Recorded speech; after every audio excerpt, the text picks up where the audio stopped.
Welcome into the RPO Football Show. I'm your host, Jamie Perogue. You can find me on all social medias at Jamie Perogue. We got a special treat for you today as we go through this second episode of our show, Chew on This. I want the audience to focus on my background. If you can't see my background, it's from Donkey Kong Jr., the arcade game. Why, do you ask? I want you to focus on that because these rookies just graduated from their own vine swinging contest in college, and now they're being thrown into the deep end with the big gorillas. There's excitement, pressure, and a whole lot of chest pounding as they try to prove they belong. Just like Donkey Kong Jr. growing up in the shadows of his dad, a true legend. Meanwhile, Donkey Kong Jr. didn't get to ease into anything. He had no choice. Instead of a smooth childhood, he had to jump over traps, dodge crocodiles, and rescue his dad from that evil Mario. So imagine being a kid and your first job is rescuing the GOAT. It's like a rookie quarterback being thrown in to replace someone like Tom Brady in week one. And that's what we're talking about today. We're placing the new rookies in the ranks with the vets. Like both Donkey Kong Jr. and these rookies have to level up fast or they get left behind. One gets benched, the other gets captured. So let's get into it. Chew, welcome in. Tell the audience where they can find you. Yeah, check me out on Twitter at Father Dynasty and check out my Substack, fatherdynasty.com. And Jamie, yeah, just excited to talk about these rookies a little bit more from last episode. Yeah, for sure. So we're going to start with the quarterback. So I mentioned before, being quarterback one in this class is like being the best stormtrooper. Yeah, you might be on top of that group, but you're still missing the shots. Like there's actual legit Jedi level talent at other positions to grab before you grab a quarterback early. Um, so let's start with Cam Ward. He's obviously everyone's number one. He's been going early in drafts. Where do you have him put into your rankings with these vets? So I've got Cam Ward, like you were saying. This quarterback class is not quite as exciting as ones in years past. So I've got him kind of closer towards back end, like close to quarterback 20, and it when I was going through my rankings, it's kind of interesting just thinking even a year or two ago where I had some of these guys. I basically have him, like more favorable to liking Trevor Lawrence over Cam Ward, but I do like Cam Ward at the moment over Anthony Richardson. And I was a big proponent of him coming out of the draft, but with how that situation's going in Indianapolis, I don't know how to make heads or tails of it at this moment. So Yeah, that's right where around I have them right at that like QB 20 to 22, 23 range. I like Jackson Dart a little bit better, but I do have Ward over Richardson, right behind like that Jared Goff and JJ McCarthy. I just think JJ is going to smash in that offense. We've seen what Darnold did last year in that offense. Bryce Young is like right in that cusp of where I have Cam Ward. It's either Bryce or Ward. They're both 101s, both outside my top 20. So where do you have Jackson Dart? not too far behind. I mean, I have him probably like 24, 25, but it's more of like it's within a tier that I consider him kind of at the top of that tier. I loved his landing spot. I like his potential for growth and the weapons around him. So being there, he's kind of in between, kind of like a Geno Smith and Sam Darnold. I, again, would have him over Sam Darnold, but I'm still a big Geno Smith believer. I know he's a bit older, but he's in a good situation.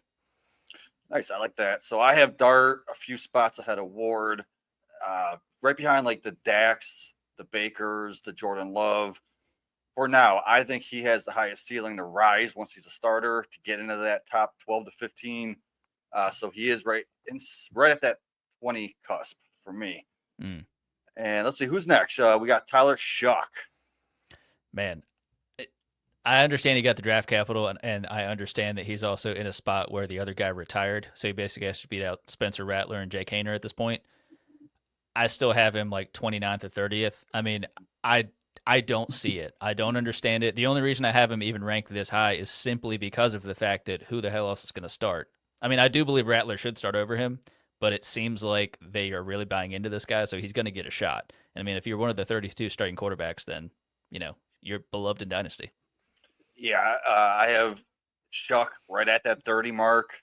I have him above Russell Wilson because Russell Wilson is at the end of his career. Plus, they just drafted Dart to replace him. So next is Milrow. How about Milrow?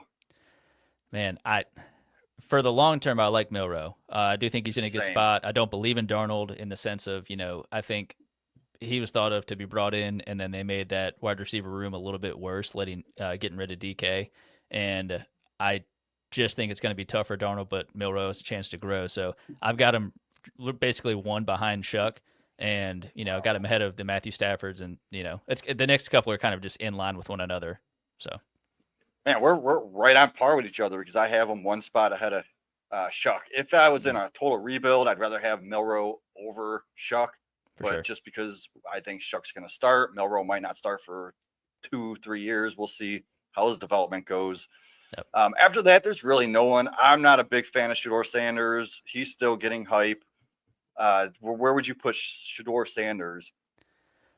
This is another one where it kind of like Shuck, not in the same. Again, I think Sanders is better than Shuck, but I probably have him, like 32 or so, and it's really just I do think he's again the situation he's in. I kind of don't think he should be the starter based on who's in that room right now, but I think he has a real shot to become the starter, and I don't know if that means anything at the end of the day, but that gives him a one spot bump over one of my guys that we're going to talk about next. Okay, yeah, I have Sanders outside my top 32. I have him at 34, in between Daniel Jones, who I have one spot higher, and right above Joe Flacco, who is going to be the starter for 1 year. So I might even rather have Joe Flacco if I'm a contender over Yeah. Shador, just because I know he's going to start. He's been top 5 production on the Browns 2 years ago. So the next guy, I believe, is Will Howard. Is that the one you were wanting to talk about? My guy. I mean, for all the guys that Shador, I don't fully believe in him, but he landed in a good spot. Milrow, I do believe him, and I think he landed in a good spot for the long term. Howard, kind of a similar thing. Mason Rudolph is the only one ahead of him, and that may very well be how they go into the year. And I do think Rudolph should be the starter. You don't need to rush Will Howard, but I think there's something there, and it could be more of like he's just a steady QB2 in Dynasty. But as we know in Superflex, I think that's what he can become. So kind of the last in these rankings, but I think he has a decent bit of rise there. Yeah, I agree. It's hard to rank him because I had to put Joe Milton over him because I think Joe Milton's a better quarterback. Kirk Cousins a better quarterback, even though he's behind on the depth chart. And Jameis Winston is also ahead of him, but that's it. Yeah. So yeah, let's move on. Let's get these running backs. We got some good ones. Ashton Genty. Let's hear where you have Genty because I might surprise you on this where I have him. So this was fun. I think this was the first time actually really considering where I'm putting this guy. I was kind of shuffled up my other rankings as I did it, but also was kind of slotting him in. And I've got him as the RB4 right now. I didn't want to get too high on him, and I want to be able to see him produce. We've seen plenty of blue chip running backs come in, and you don't know until you actually see it. But so I've got him there, and so I've got Gibbs one ahead of him, and then I have Brees Hall one behind him. Hall can shock this year possibly, but with Justin Fields as a quarterback, not too sure about what that means for Hall. Yeah, I like that. So I have Ashton Genty as my RB1. He's only 21 and a half years old, right? That's 2 years younger than Bijan, like 2 years younger than Jahmyr Gibbs. I know we've seen Bijan and Gibbs smash. It's tough for me. I could easily put Bijan 1, Genty 2. It's just that age difference. I am going a little bit bold on this and just putting him as my RB1 for now. So let's see. We got Amari and Hampton next. Where do you rank Hampton? So this one, probably these first three guys we're talking about, there's like just little gaps here. So we're hitting the next tier. So I have him around like RB13 or so. So definitely plenty of guys ahead of him that I think are a bit steadier. But so I've got him. I have say a James Cook ahead of him, but I have him ahead of say a Chase Brown. Wow. So I might be a little too high. You might be a little bit too low on Hampton because I already have Hampton as my number 4. Ooh. Right behind those big 3. Mm-hmm. Right above Devon A-Chain, Saquon Barkley. Then that's where I have Brees Hall at 7. Mm, So I might be a little bit too high on him, but I just love that fit in his offense. And Najee's only on a 1-year deal. yeah, So this time next year, I think we're all going to be talking about Hampton as a top 5 guy. So I just put true. him in as my 4 now. Yeah. Then we got Travion Henderson coming up. If that was a big gap for Hampton, this one's going to hurt you a little bit, possibly. I have him as basically like the RB25. Ooh, I like his talent, but I do not like where he landed. That O line is absolute garbage, and if he would have landed, I feel like in a better offense, he could have the chance to be the bell cow, be protected and kind of and work well in that offense. I do think it's going to be a true 1B to Ramondre Stevenson. So I've got him more of in that Tony Pollard, DeAndre Swift, ahead of Swift, but I think he and Pollard kind of similar. yeah. So I have him at 8. So Yeah. I am really high on him. It's just, I mean, you got to factor in the age, the talent, the production, and the future that he's going to get. Like when Stevenson's not even there. Mm-hmm. But you're right. The offensive line is very scary. So maybe I'll have to redo that. I don't think he's going to drop out my top 10 just because I got like Jonathan Taylor 1 spot behind him. He's already 26. Josh Jacobs 27. Bucky Irving. That's a tough one because he's one of those younger guys. Mm-hmm. Bucky's still in my top 12. But then I'm just going to spoil alert. I have Judkins at my 12. So where do you have Judkins? Just one behind Travion, just at 26. Oh, yeah, it's nice. Yeah, it's tough for me honestly with any rookie, especially once it's the running backs and wide receivers. I usually can't get too high on them coming out of the draft into the league. There's some of those guys that break that mold, but usually even in dynasty, it's like I want to see what they can do, and what does that first year look like, and or what are they poised to do after that? Is there stability with the team they're on, the coach, the staff, the offense, everything. So All right. So I'm guessing we could probably put Caleb Johnson and RJ Harvey close. So why don't we bring those two together? Where do you have each of those guys? Well, I've actually got RJ Harvey around like 21, and then I've got Caleb Johnson more in like 32. So I like big discrepancy. Yeah, I like Caleb Johnson's opportunity. I definitely don't think I know there's talk of Warren maybe being the guy there. In terms of really churning out the carries on the ground, I think that's going to be a Caleb Johnson job. But his effectiveness ultimately, I don't know if it's going to be more of a Najee light in terms of not uber productive on a yards per carry basis, but he can just churn out some carries and just kind of wear a defense down. Yeah. So for me, this was hard because I do factor in age a lot with the talent. And I have Caleb Johnson over someone like a Chase Brown who got like later draft capital. So I have Johnson and Harvey right in that 13 to 15 range with Chase Brown, Kenneth Walker. Then we got like Caleb and Harvey back to back for me. Mm. I only put Caleb 1 spot ahead of Harvey because there is a 3-year gap. Harvey's the same age as Kenneth Walker, and Kenneth Walker's been in the league for a couple years now, Yep. right? Mm-hmm. So it's hard for me. I might be overthinking it, putting these rookies too high, considering I have all of the ones we just talked about in my top 16. Mm. But the people I have below Harvey is like a James Cook, Kyron Williams. I don't think Kyron is going to be long for this league when he leaves McVay. And then Derrick Henry types, who obviously is on his last leg, but Yeah. I still have to have him in my top 20. So after RJ Harvey, we got 2 other guys that I really, really like going in the second round, Brayshawn Tootin and Cam Scadaboo. So where are those guys with these vets? So these guys, I kind of have them back to back, kind of in a similarly grouped, and I have these guys more in the like late 30s, early 40s range. I think there's a lot of guys that are going to be ahead of them that even with being older, are also going to be complementary players, and I think that's what we're going to see with Tootin and Scadaboo, and so having them ahead of guys like a Rico Dowdle, Tajay Spears, maybe in line with a Jordan Mason, and that's really more so because of we saw what Mason did in San Fran, and now his opportunity behind Aaron Jones. Man, so I guess I'm getting a little too hopeful for these guys' future because I have Oh, I'm very two, cynical. I have Tootin at 21, and then Scatabo like 2 spots behind them. So I got Tootin, David Montgomery, and then Scatabo. Chuba Hubbard's at 20. Mm.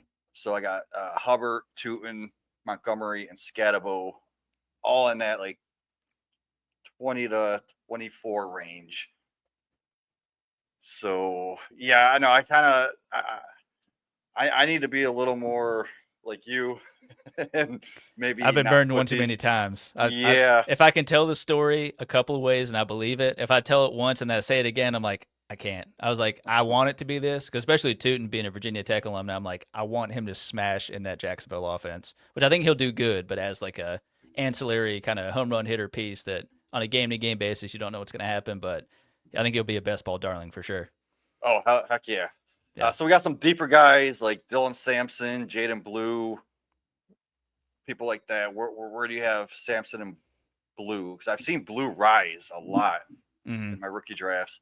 Yeah, he's one. I don't. I'm trying to remember where I had him initially. I can't remember where I had him initially, but where I've got him now is kind of like, early to mid 50s. I do think he is again an ancillary piece, and I think a lot of it was the Cowboys running backs.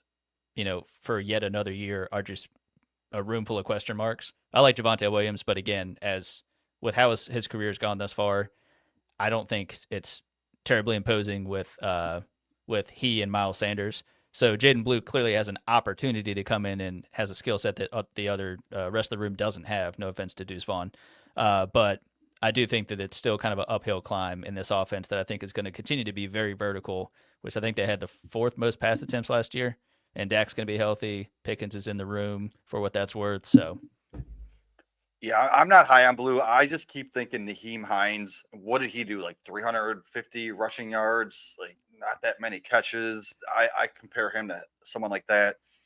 So he's outside my top 40. I have Dylan Sampson still above Blue, yeah. like Mm-hmm. right at that 40 range with like Najee Harris, the Braylon Allens, the uh, Isaiah Pacheco, who I might be a little too low on. Then we got Woody Marks. Tough one for me. I was all on this guy pre-draft.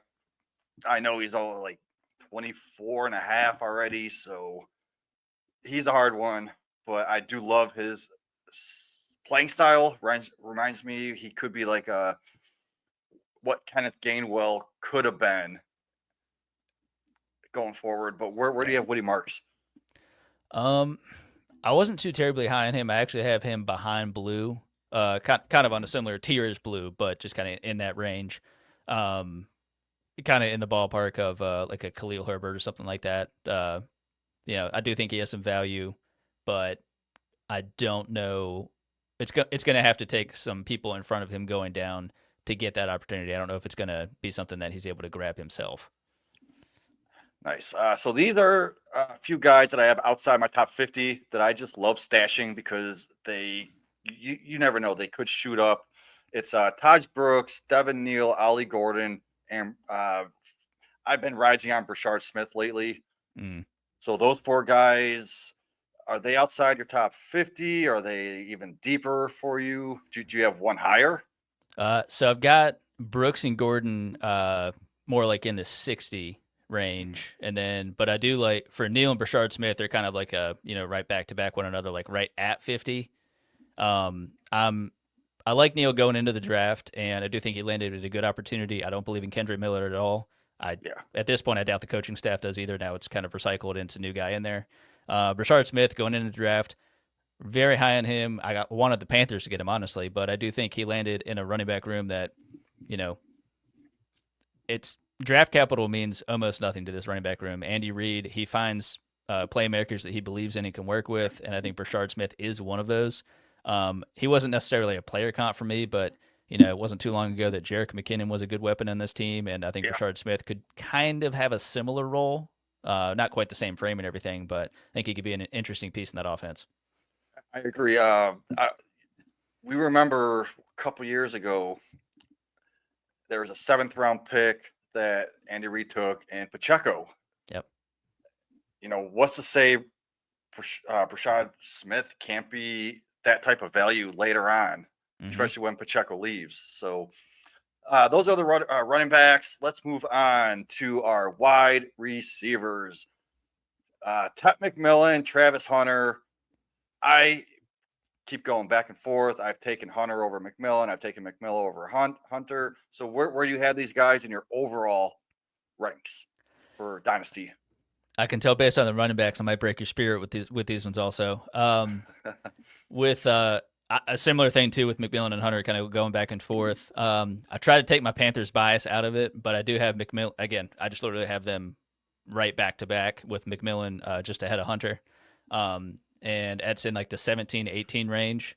They're kind of amongst some of those guys that there might be like the later 20s wide receivers that are the established ones on their teams. But I would consider these guys, there are other wide receiver draft classes that had better receivers like at the top. But I do think that these guys are sincerely very good receivers, and kind of on par, at least if we're looking at the most recent classes, with like a Roma Dunze. I think that's probably fair to say. So what about you? So I have both of them back to back, 15 and 16. Okay. I have Marvin Harrison Jr. above both, AJ Yep. Brown, JSN, Garrett Wilson. Like I can't put these rookies above them. Yeah. But right below them, I have like the T. Higgins, the Rashi Rice, the Roma Dunze. Yeah. And that would round out like a top 20 for me. So they're close. I think Ted McMillan, he could smash and be that top 12 type of receiver. I don't see him falling out of the top 20, but I just don't see him being a top 5 guy.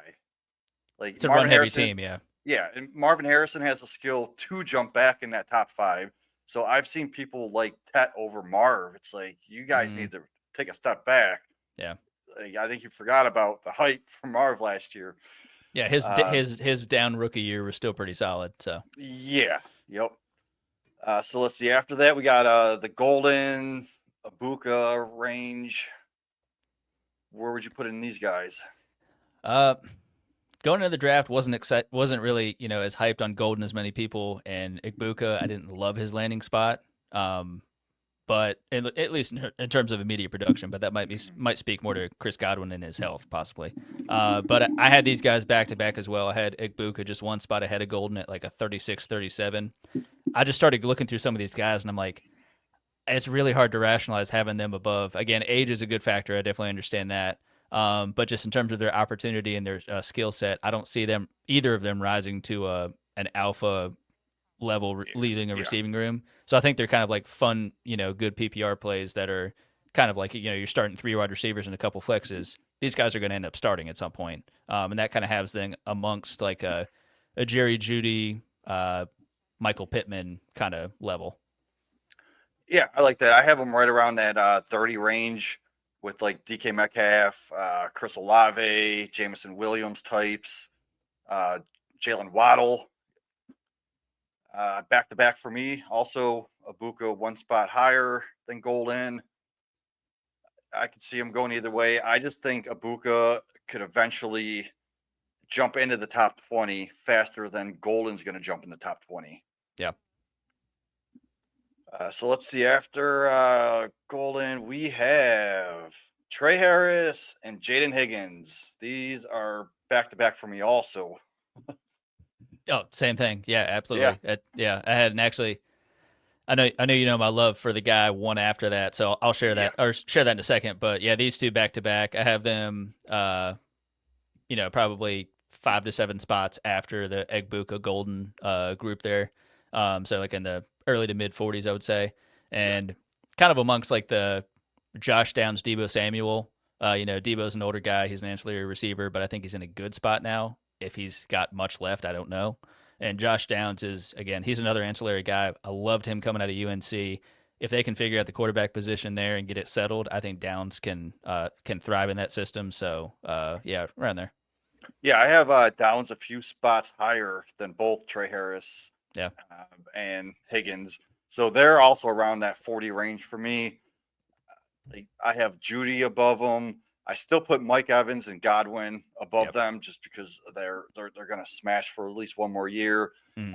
I kind of like Jaden Reed in that range with Downs. So they're all there. Even Cortland Sutton. Mm-hmm. Like I know he's Great getting up year. there, 30 years old almost when the He year's going to finally did it. start. He finally became Courtland Sutton. Finally, like after he finally broke out at age 29. So yeah, he's right in that range. So it depends if you're rebuilding or win Mhm. now. But I do love Higgins and Harris right around that 40 range. And then after that, this is the guy that you like, I believe, which is Oh yeah. Josh Besh, right? So yeah, I've got him actually with the two we just said, Harris and Higgins. They're all just back to back, just kind of like a group of three right there. They're on kind of a similar tier. I have Besh ahead of both of those guys, but it's one of those where you can rationalize taking any three of them. I think most people wouldn't take Besh over the other two just because I'm a psychopath with that. But there's something about that fit in Oakland. Again, I know it's going to be very much the Genty and Bowers show, but I think Besh, his playing style is going to keep him on the field, and I think he's going to have a healthy PPR floor in what is going to be a much better offense. So yeah, just those three guys back to back there. Yeah, so I'm not too far behind you. After the ones we just talked about, Higgins and Harris, I have Pearsall, Juwan Jennings, Mm, and Michael Pittman, and then I have Besh. okay. Like I know Michael Pittman sounds gross, but we know the talent. It's just his offense, I think, kind of crushed him. Yep. So yeah, he's right in that range. And then what about Luther Burton? Because I mean, I could see people putting him in the top 25, but I also could see him going in someone's 50th range. Wide Yeah, variance. that's right. Where I think after those three that we just talked about, he's kind of like I have him probably about five later, like late 40s, like we're right at 50. Yeah, Um, same. I mean the Bears, I get it. I mean you've got Ben Johnson. He wants his offensive weapons. He got a bunch of them, so it's good for him. It's good for Caleb Williams. That's all good. It's just how do we sort through what's going to happen fantasy wise for these guys this year and for years to come. And I think this year will be very telling. And if there's any difference in contracts coming up, I think DJ Moore's still under contract. But yeah, I just don't know how Luther Burden plays into this other than a not gadget, but like a schemed touches guy to start his career, and then he builds from there. But I don't really know what I think of that in Dynasty.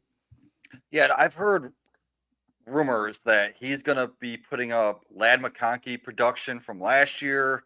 He's going to have that 2021 Debo upside and that 2023 St. Brown upside. Oh dear, Yeah, like it's people are gonna be going really upset when around. that doesn't happen.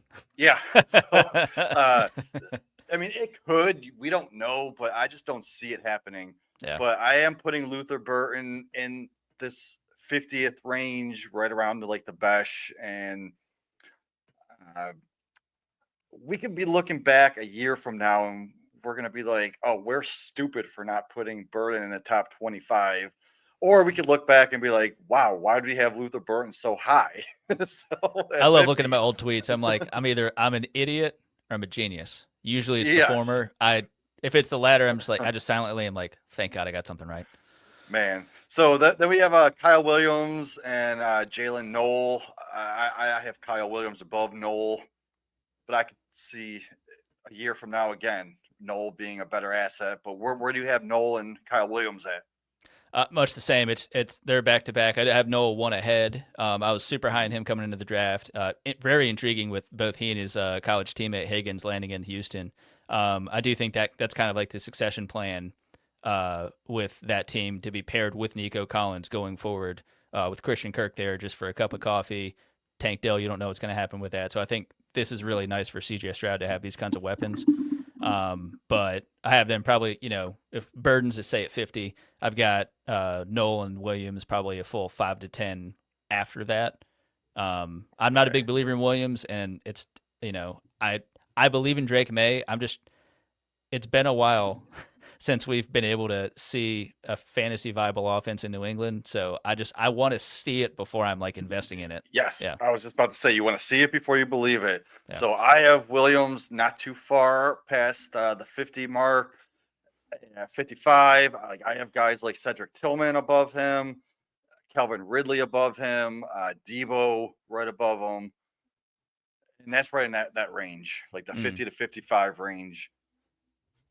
Let's see. Now next, we just have like some deeper guys yeah. that you want to stash, like Torrey Horton, Pat Bryant. I want to know about this guy, Jalen Royals. Where do you have Jalen Royals?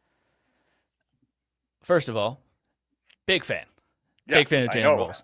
And yeah, so I've got him it's like back like later 50s, like 59, 60, that kind of range. Um when we get this far down in it, like you were saying, these are definitely like the deeper plays here. The draft capital is not going to excite anybody. I understand that. But when I have him compared to, you know, much less exciting guys here that have been in the league for a little bit, it's like the Darius Slaytons and some of these other guys, like it's like, they're going to produce for fantasy, but I'm trying to get the guy that can he become something more. And I do think Royals has an opportunity where he is, the offense he's in. Again, they have some good receivers there, but I do think Worthy has his role. I think that Brown is going to be there for another 1 year deal. And if he actually has a good season, I think he's just kind of a 1 year deal mercenary for the next couple of years until he's done. So if you can kind of pair Royals and Rice as the kind of the main guys, I think that would be really, really good if he can develop into that. Yeah, I like that. So my one of my favorite guys in this group is Pat Bryant. Mm, I want to put him up in that like 60th range, right after the guys we talked about, yep. with right around like a Jalen McMillan, Marquise Brown type player, and Keon Coleman's another one. Yep. That's pretty close in that 55 to 60th range. Marquise Brown, we could put him up there also. So Pat Bryant's one of my guys because he's got third round draft capital, but yet people are putting people like Torrey Horton over him, which I don't see that happening because what he's a fifth round draft capital. Then you Mm. got Isaiah Tesla, who is being disrespected, I think, because he was an early third round draft pick. So where do you have Isaac Tesla? Because this guy was made in a lab. Uh, like we have the guy who made the cars, Tesla, and then Yeah. we have Isaac Newton. So I think they spliced both their DNAs together and made this guy in a lab, sent him back to the past to play football, and he's he's going to surprise a lot of people. No, I think so. I mean, I think at a minimum, I know his production, his amount of just receptions and everything was kind of a bit limited in college. But again, the athletic testing doesn't lie. And I think with what you've seen from him on tape, uh, he's no slouch. It's just you try to figure out, well, why was he not getting more opportunity? I don't fully know the answer for that, but I think what the Lions are doing here is they're saying, we believe we have a pretty secure, wide receiver one. We have Jameson Williams doing his role. So if you can have this guy, working those intermediate to deep routes across the middle of the field and stuff, I mean, it's going to be a game changer. So I've got him really more in like the mid to late 60 range, maybe early 70s. It is still very much a dart throw, like you were saying. Draft capital is there, but I don't know what that amounts to in terms of production for fantasy.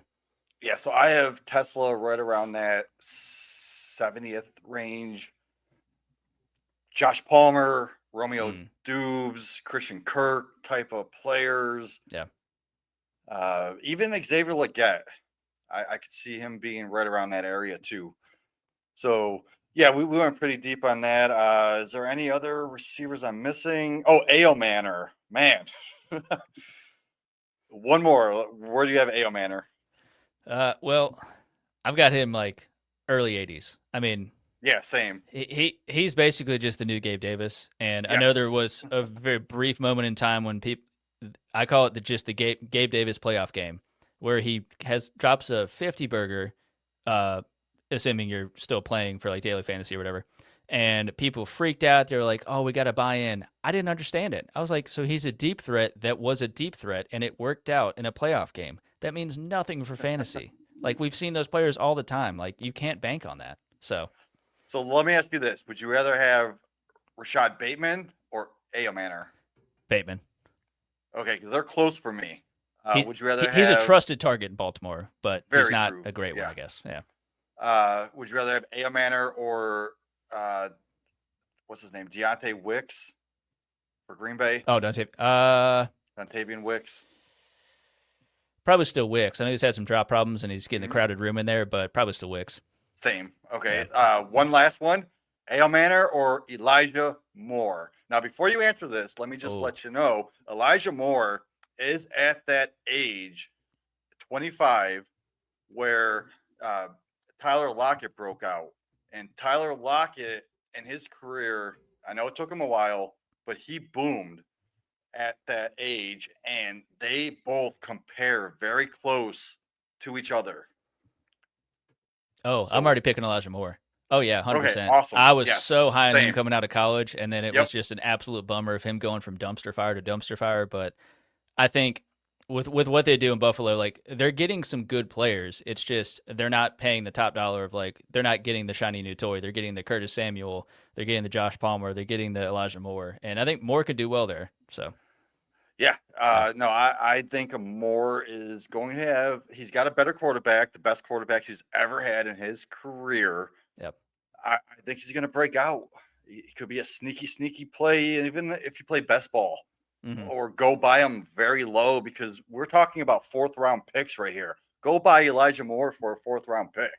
He was one I picked up on waivers before last season ended because I have some where the rosters lock until the draft, the rookie draft.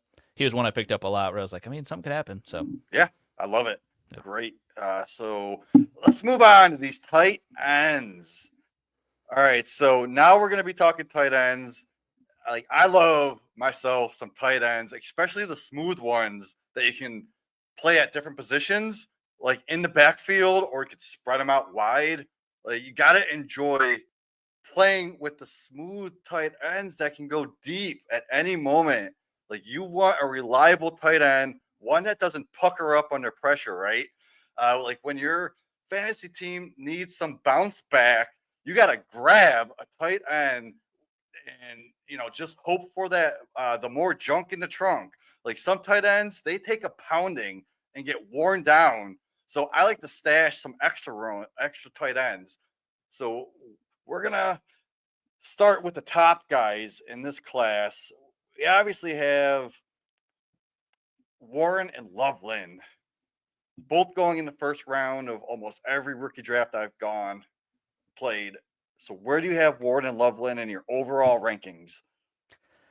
So I've been burned by plenty of tight ends that we've believed are going to immediately hit.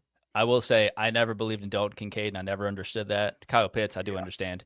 But for them, I've got Warren and Loveland back to back at 10, 11. I do have Ingram ahead of them. I understand the age thing, but Ingram is an absolute force, and him going from Jacksonville to Denver is going to do nothing but, I think, improve that, or at least give him a similar chance to sustain that level of target share. But I do have, say, like a Tucker Kraft just behind these guys. Yeah, Ingram. I love Ingram. He's one of my most targeted guys in seasonal best ball leagues, Mm, and he's only 30. He'll be 31 when the season starts, but that's still kind of young. He's still got like 2, 3 years left. yeah. So I have Warren. I have him in my top five.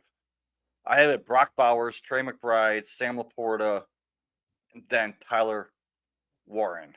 Just because I know the type of player he is. He's in a bad offense, but for the future, you get him a quarterback, and I could see him being more productive than a Sam Laporta in the Mm. future. So I had to put him in number 4.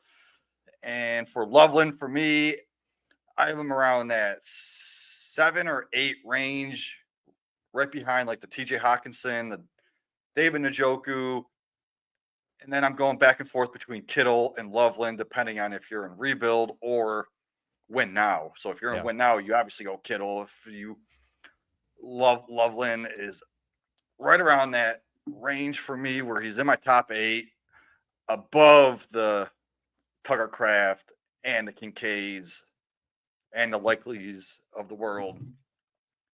So after that, I don't know who I forgot who your third one was, but like Mason Taylor, Arroyo, and Ferguson and Fannin, they could all be switched. It depends on who you talk to,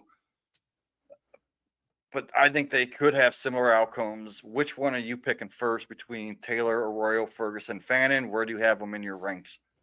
So I've got Taylor kind of as his own tier. So we had the first two guys we just talked about, and then I've got Mason Taylor kind of on just a next tier by himself, really in like the later teens or maybe 20.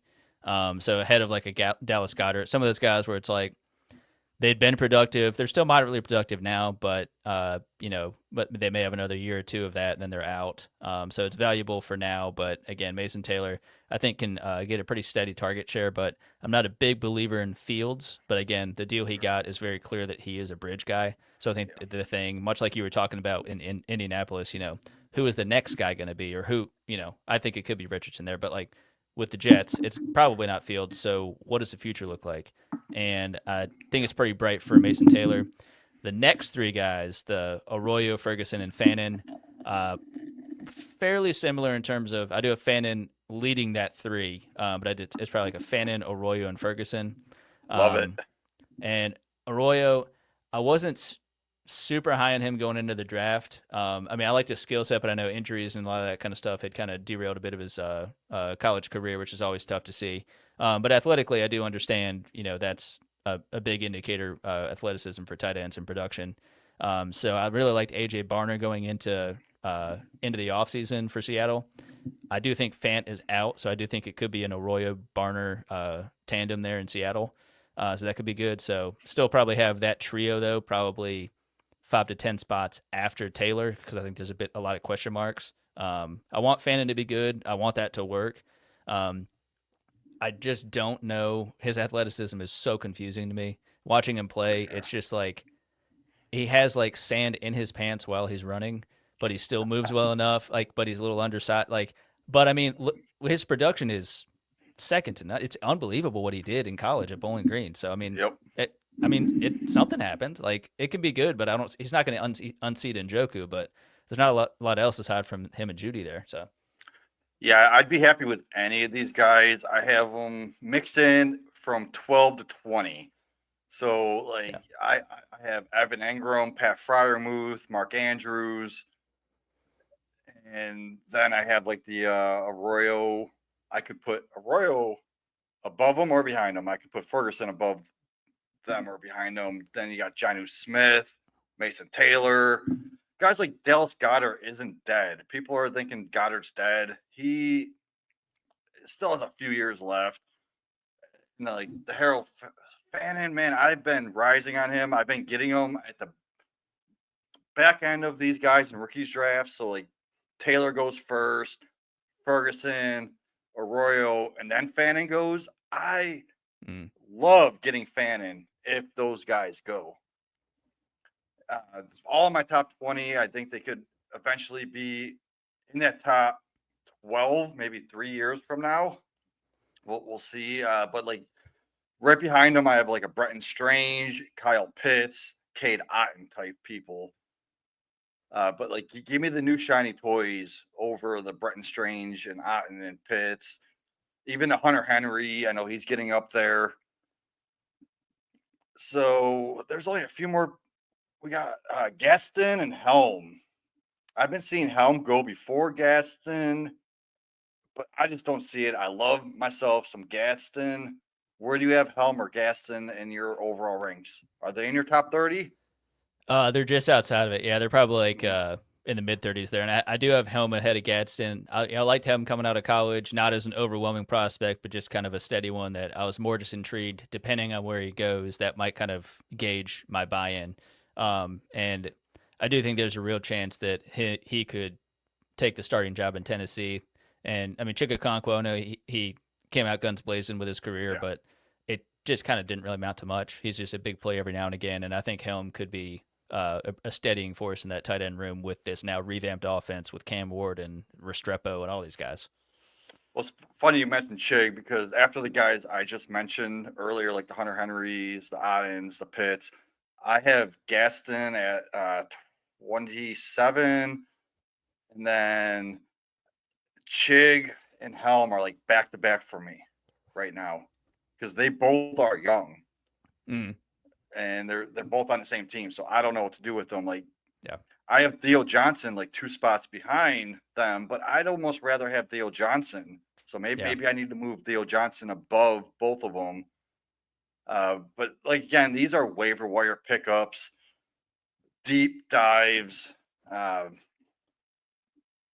don't think we have anyone else. Are we missing anything? Oh, we're missing the kickers. We have to rank the kickers. Haha, just kidding.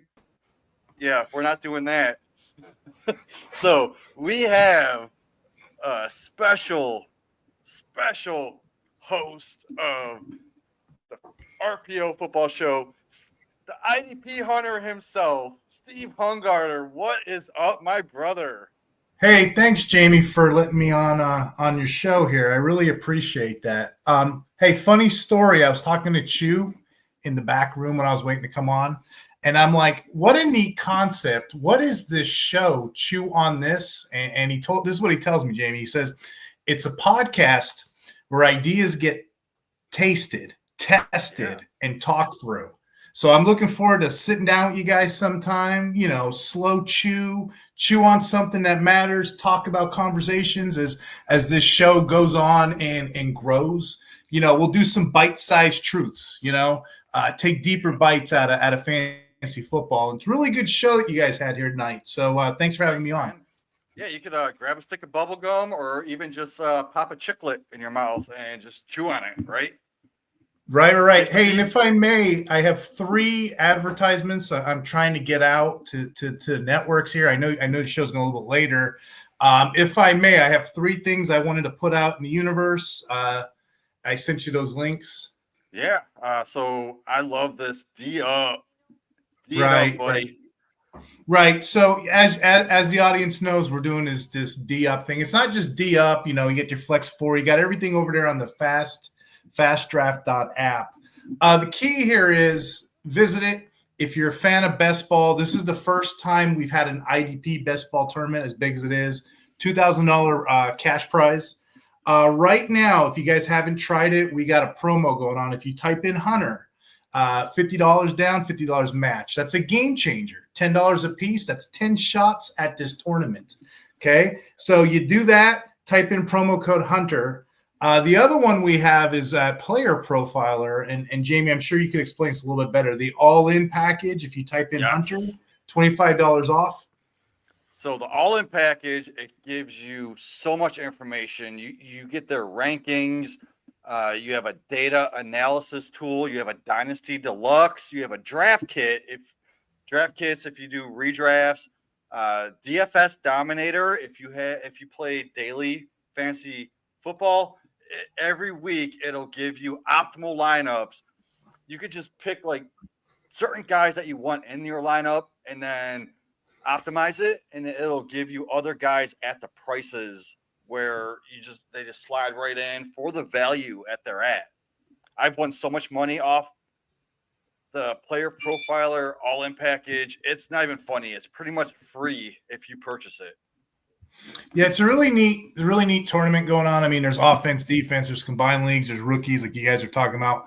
I'm in there, Jamie's in there, a couple of us analysts are in there, Mace is in there.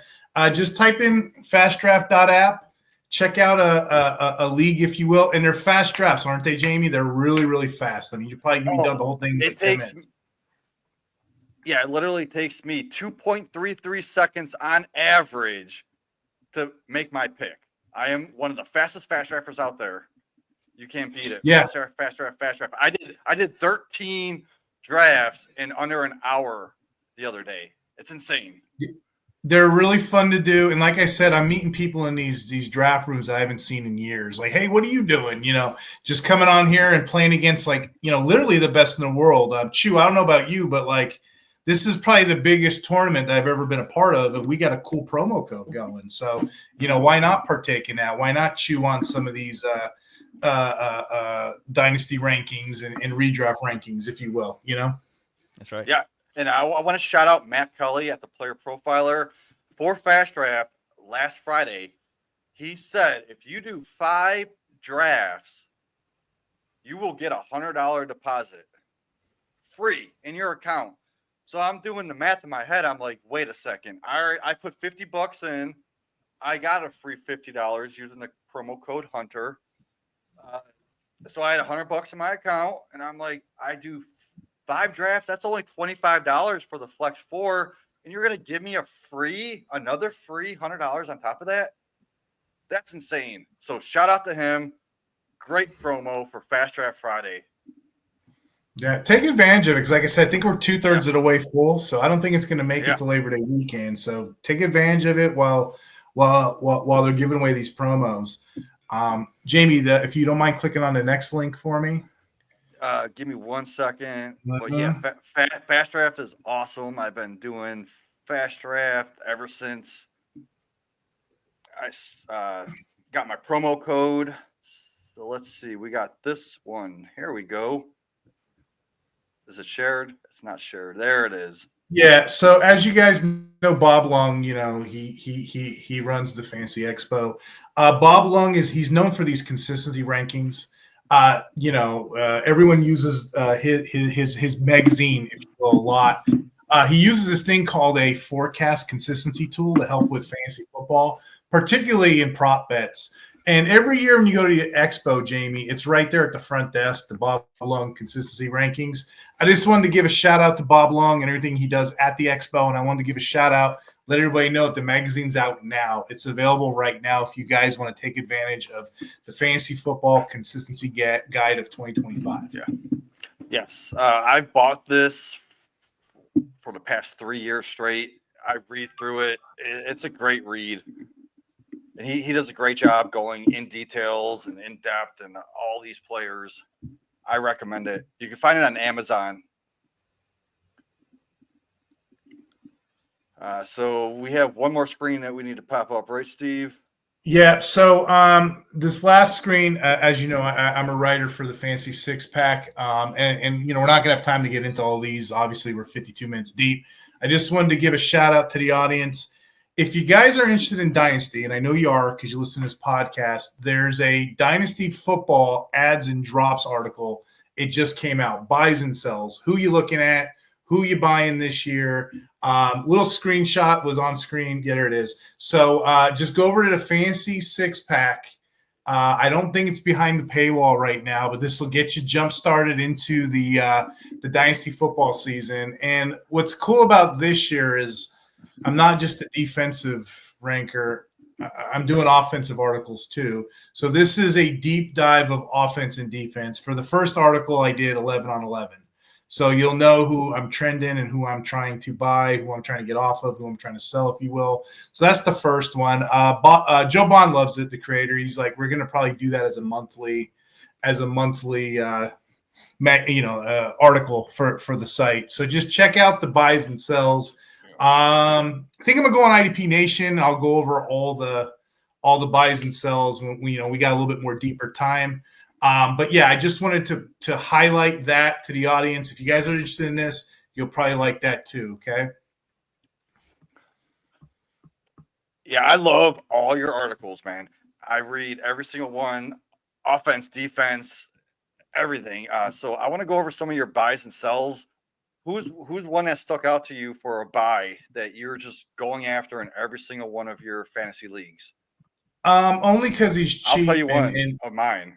Yeah. Okay, go ahead. Tell me one of them then. I was gonna say Drake May. When I saw Drake May, I was like, that is my guy that I'm going after at quarterback in every single league that I can.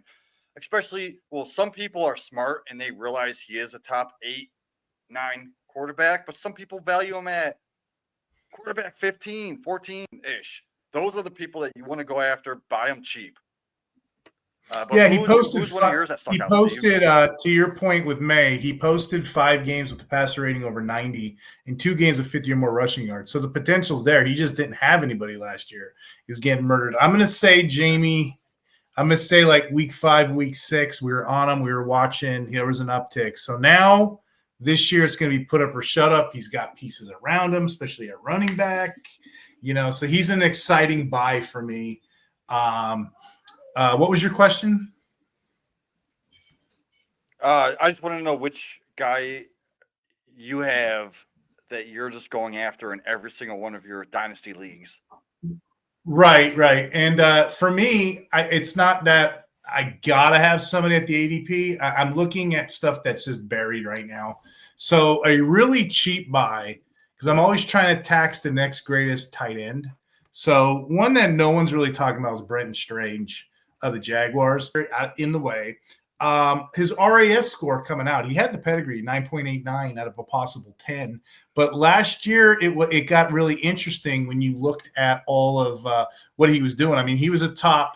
Well, heck, let me pull him up really quick. He was a top every single week. He was doing something as long as he had over 65% of the snaps. And now you don't have Evan Ingram in the way anymore.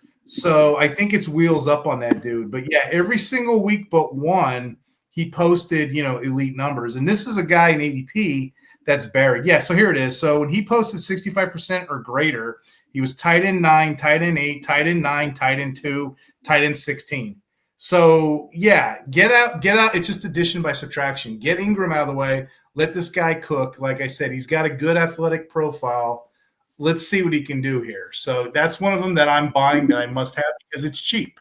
I can get him super late, especially in startups because no one's paying attention to it. Yep. So Chew, is there a quarterback that you are going after for like a buy low or even buy high?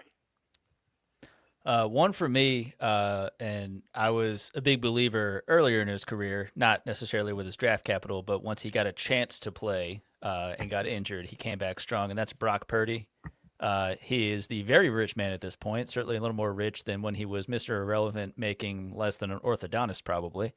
But I understand that the 49ers offense looks a little bit different than we were used to, with just filled with weapons because they were paying Brock Purdy absolutely nothing.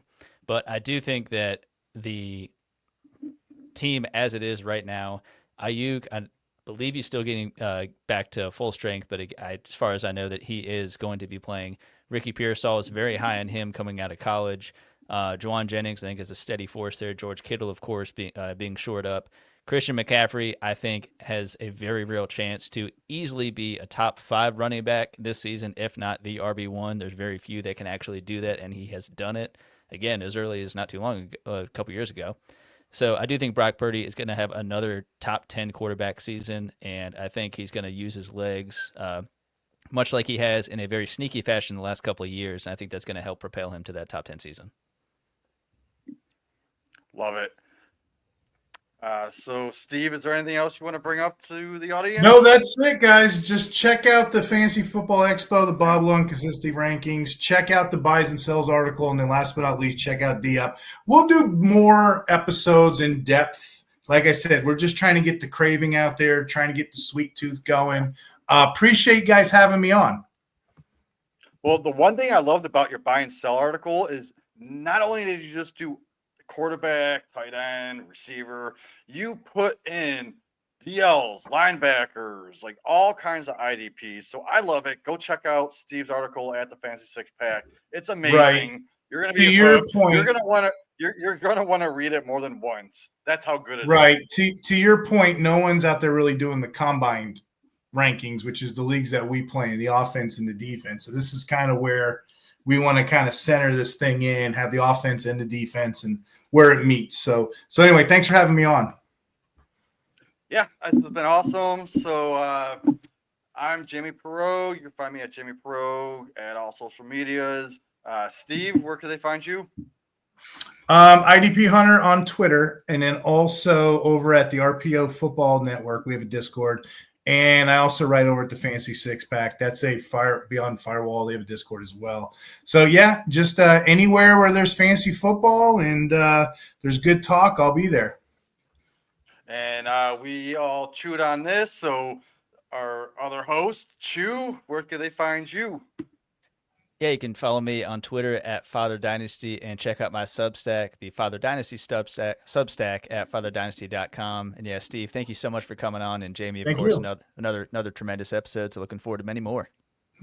My pleasure. Awesome. Thank you so much. Yep. And make sure you check us out at the RPO Football Show. Tons of content. Don't miss an episode, no matter what we do. And we'll talk to you guys later.